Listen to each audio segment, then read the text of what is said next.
Hi friends, నమస్తే. మీ రైతు బిడ్డ ముద్దు బిడ్డ నా రైతు బిడ్డ యూట్యూబ్ ఛానల్ని లైక్ చేసి సబ్స్క్రైబ్ చేసి షేర్ చేస్తున్న మీ అందరికీ నా హృదయపూర్వక ధన్యవాదాలు తెలియజేస్తూ అందరికీ రాబోయే భోగి, కనుమ, సంక్రాంతి శుభాకాంక్షలతో ఈరోజు గొప్ప విషయం చెప్పాను.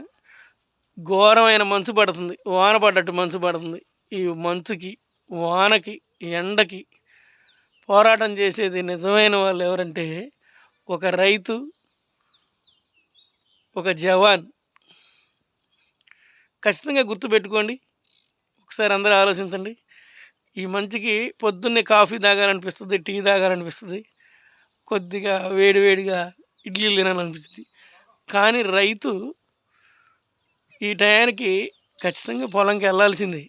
వెళ్ళి నారుమడికి నీళ్ళు పెట్టుకోవాలి, పొలం ఎట్లా ఉందో చూడాలి, పోరాటం చేయాలి. అలాగే ఇంత గడ్డగట్టే సరిలో కూడా మన కోసం పోరాటం చేసేది ఒక రైతు, ఒక జవాన్.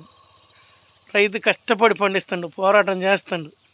తన ఒక్కడి కోసమే పండించుకోవట్లేదు, సమాజం కోసం కూడా ఎంతో కొంత మేలు చేస్తాడు. కాబట్టి ఖచ్చితంగా రైతుకి మద్దతు ధర వేయండి, లైక్ చేయండి, షేర్ చేయండి, సబ్స్క్రైబ్ చేయండి. అలాగే బోర్డర్లో ఉన్న జవాన్ కూడా మనం గౌరవించుకోవాలి. వాళ్ళందరూ మంచిగా ఉండాలి. బోర్డర్లో ఉన్న జవాన్లు కూడా మంచిగా ఉండాలి, రైతులు కూడా మంచిగా ఉండాలి. అప్పుడే దేశం బాగుంటుంది, ధర్మం బాగుంటుంది, అన్నీ బాగుంటాయి. ఖచ్చితంగా లైక్ చేయండి, షేర్ చేయండి, సబ్స్క్రైబ్ చేయండి. మీ రైతు బిడ్డ యూట్యూబ్ ఛానల్. నమస్తే.